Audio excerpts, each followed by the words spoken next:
The first half of my book goes really deep into all the economic gains that we get from immigrants, and there's many of them.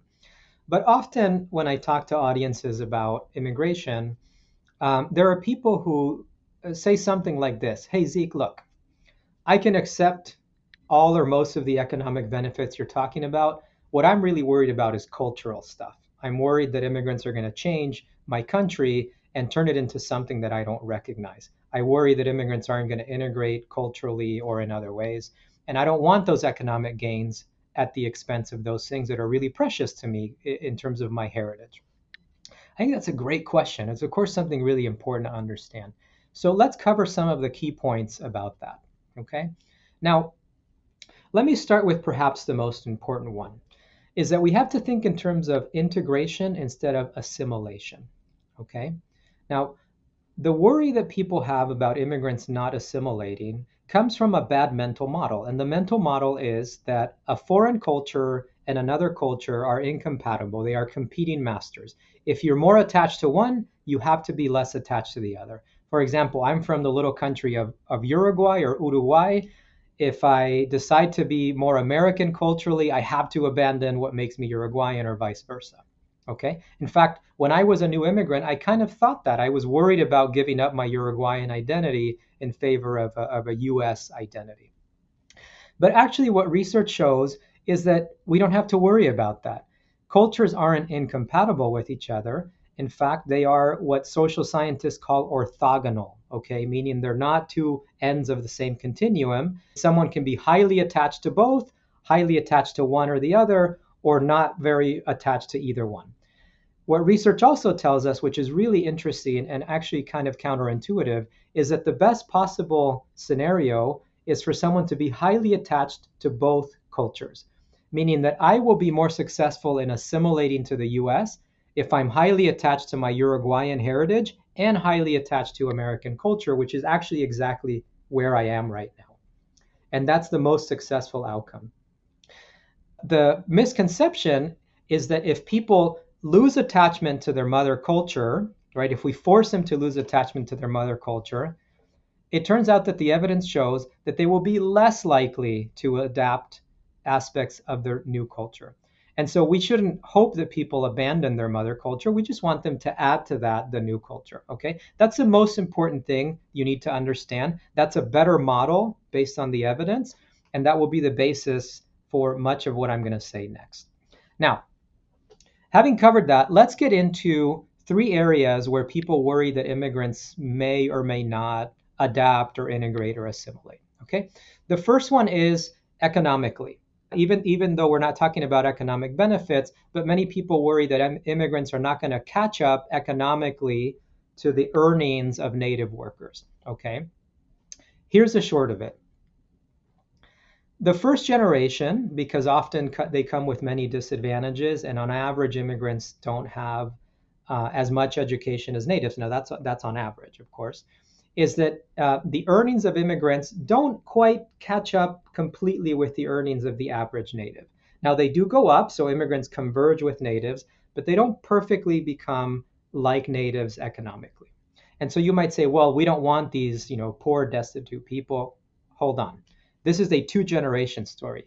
What the evidence also shows, though, is that once you look at the children of immigrants do phenomenally well economically. In fact, their income surpasses the income of the children of native people.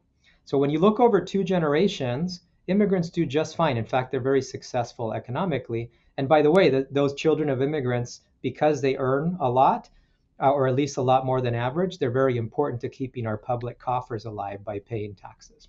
Okay, so you have to think in terms of two generations. What about culture? Do immigrants adopt cultural values? Again, this is, you can imagine, very hard to measure, right? Because I can't get in your head and know exactly what your values and beliefs are.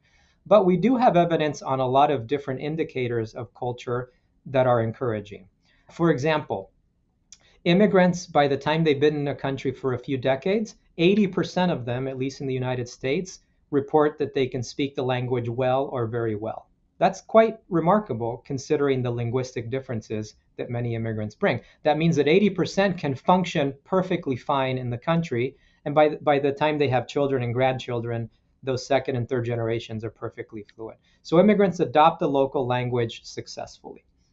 Another indicator that's actually at first seems kind of funny but is very telling is the rate at which immigrants give their children typically native names, right? So if I'll use my example again, I'm from Uruguay, a Spanish speaking country, right? My name is Ezequiel, right? It's a name that's very unusual in the United States. What names am I going to give my children? Am I going to call them Ezequiel like me? Or am I going to call them, John or Eric or Joseph or something like that? Well, it turns out that whether you look 100 years ago when immigrants came from Europe or now when immigrants are coming from Asia and Latin America, immigrants adopt typically native names at the same rate as they always have, right? It takes them about 20 years to erase half the deficit with natives. Immigrants take about the same time to move out of neighborhoods that are primarily immigrant neighborhoods. Okay, so whether you look at where immigrants live, the names they give their kids, their language, immigrants are quite successful in converging with natives. Do they become identical to them? No, but they do fine enough to function. And again, by the time you look at the second generation, immigrants are very well assimilated. So again, it's a two-generation story. The third area that people worry a lot about is politics. Are immigrants going to come and say vote as a block for a certain political party, right? What, are they going to make us more liberal? Are they going to make us more conservative? And you hear this a lot with statements like, hey, the Asian American vote or the Latino vote or something like that. Okay, so is there truth to that?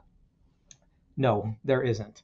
Okay. In fact, what the evidence shows, which is actually makes a lot of sense once you think about it, but can be surprising, is that immigrants adopt the political views that are typical of the place where they settle.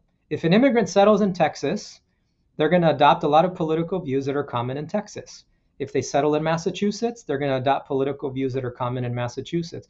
Why? Simply because they're looking around, they're asking their neighbors, they're learning about politics from the people around them. And so you don't have to worry about immigrants sort of as a block, that all Hispanics or all Asians or all whatever are going to adopt a certain political view en masse.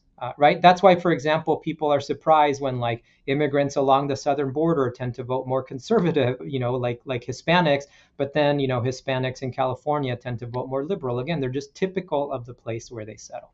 Okay, which is, I think, quite normal, right? That's what you would expect. Now, it is true that in some social issues, immigrants are a bit more conservative, in the United States at least. Immigrants tend to be more religious than the average American. They tend to have more traditional family structures. And that's because they tend to come from countries that are more religious in the United States. But, those things kind of converge over time with natives. But that's the only area in which you can say immigrants might be a little bit different than the average native person, but it's not enough to really determine the fate of a presidential election or something like that. All right, let me say one more thing on this. I told you that immigrants in the first generation don't perfectly converge to become identical to natives. I think that that's, for any reasonable person, something that makes sense. But there again, for those who worry, often there's a mindset of, well, why don't we just kind of force people? Why don't we adopt policies that force people to adopt our culture? Like, say, mandating that they cannot use their native language, right? Or that they can't send their kids to schools where they learn their mother tongue.